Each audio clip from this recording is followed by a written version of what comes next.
এই জম্বিটি প্রথম দেখাতেই একটি মেয়ের প্রেমে পড়ে গেল। সে দৌড়ে তার দিকে গেল, একটি ছোড়া ছুরি বের করে তাকে আক্রমণ করল, কিন্তু তার কিছুই হলো না।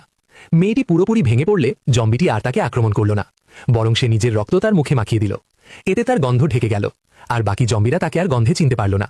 তারপর সে তাকে নিজের জায়গায় নিয়ে গেল। ইউলি ভয়ে কাঁদতে কাঁদতে এক কোণে বসে পড়ল। জম্বিটি বুঝতে পারছিল না কিভাবে তাকে সান্ত্বনা দেবে, তাই সে কিছুক্ষণের জন্য বাইরে চলে গেল। প্রথমে সে নিজের চুল ঠিক করল যাতে ভয়ঙ্কর না দেখায়। তারপর একটি কম্বল নিয়ে এলো, কম্বলটি তার গায়ে জড়িয়ে দিল এবং একটি প্রেমের গান গাইতে শুরু করল।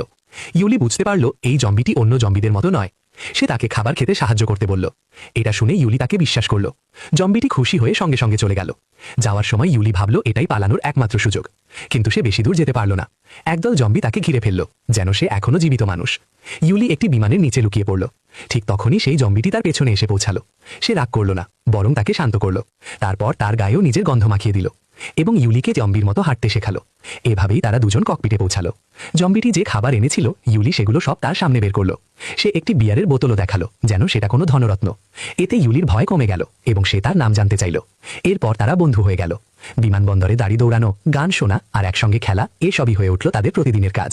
সময়ের সাথে সাথে ইউলি প্রায় ভুলেই গেল যে সে একসময় একটি জম্বির সাথে ছিল, আর ইউলিকে ছাড়া বাঁচতেই পারত না।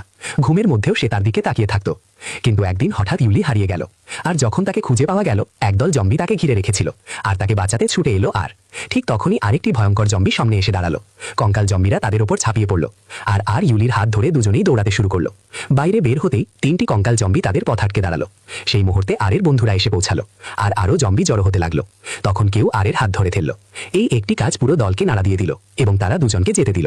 তারা চলে যাওয়ার পর জম্বিদের কিছু পুরনো স্মৃতি ফিরে আসতে লাগলো, এমনকি তাদের হৃদস্পন্দনও শুরু হয়ে গেল। কঙ্কাল জম্বিরা এই পরিবর্তন লক্ষ্য করলো। তারা ভাবলো আর একজন বিশ্বাসঘাতক, এবং তারা খুঁজতে লাগলো এই সব কিছুর জন্য দায়ী সেই দুজনকে। ইউলি প্রাণপণে দৌড়াতে লাগলো, কিন্তু রাস্তা শেষ হয়ে গেল। যখন কঙ্কাল জম্বিরা খুব কাছে পৌঁছে গেল আর ইউলিকে শক্ত করে জড়িয়ে ধরল এবং নিচে লাফিয়ে পড়ল। মৃত্যুর মুখ ছুঁয়ে উত্তেজনায় তারা দুজন একে অপরকে চুমু খেল। ঠিক তখনই আরের চোখ বদলাতে শুরু করলো। হঠাৎ করেই সে গুলিবিদ্ধ হলো। সেনাবাহিনী তাদের খুঁজে পেয়েছিল।